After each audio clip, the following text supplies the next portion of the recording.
Why did I decide to take on a half Ironman?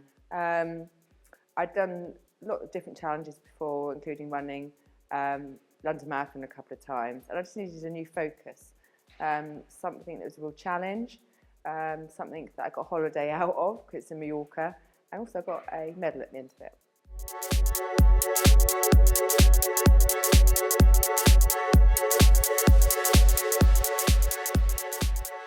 People think that it's just full of people who are really good at all sports and really competitive, but it's not. It's like doing like the London Marathon. You'll have people in, not as extreme as being in costumes, but you'll have people who literally will just jog around the marathon, and you'll have professionals too, and it's exactly the same with triathlon. There'll always be people there doing it for the first time and learning as they go round, and there's always loads of people who just love the sport, so they'll encourage you.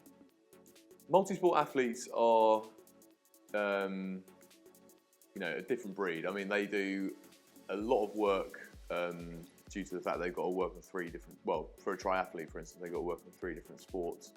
So the key benefits of strength and conditioning for them, I'd say, would be looking to prevent injury, ensuring efficient movement through their training program, and also optimizing sports performance as well. If you don't have any access to S&C provision and you're someone who likes to design their own training programs, I definitely recommend whatever training structure you're following to always include periods of restitution in that training program.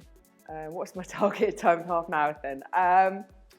Well, my half Ironman is in Mallorca and it's going to be hilly. So, to be honest, if I can do 10-minute miles, then I'll be happy with that. Or even if I just get around it, I'm not fussy. I don't think it's great for the body. I think you see anybody who does full Ironmans and they do look a little bit worn. So I'm a bit torn at my age, but not actually want to just look healthy. But I always up my challenges. I'll always do something different. But I think I might do a half Ironman a couple of times first, see how the body holds up. As with any sport, I think that the main tenets of a strength and conditioning program are going to be looking at preventing injury, especially for a multi-sport athlete. They're going to be working their socks off a lot of the time to keep up with three different sports, for a triathlete, for instance. The difference between the two are obviously there's either one sport to focus on or multiple sports to focus on. And therefore the strength and conditioning program is actually going to be a little more varied in terms of what areas you're trying to improve in and what areas you're trying to develop. So I think a multi-sport athlete are going to be looking at lots of different physical qualities to progress, rather than a single sport athlete who will probably focus on some very key areas that are central to that sport.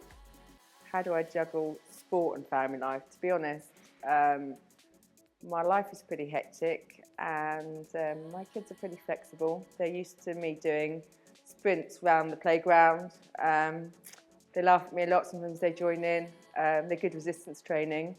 But I want to promote a healthy lifestyle for them as well, so they know it's important to do sport.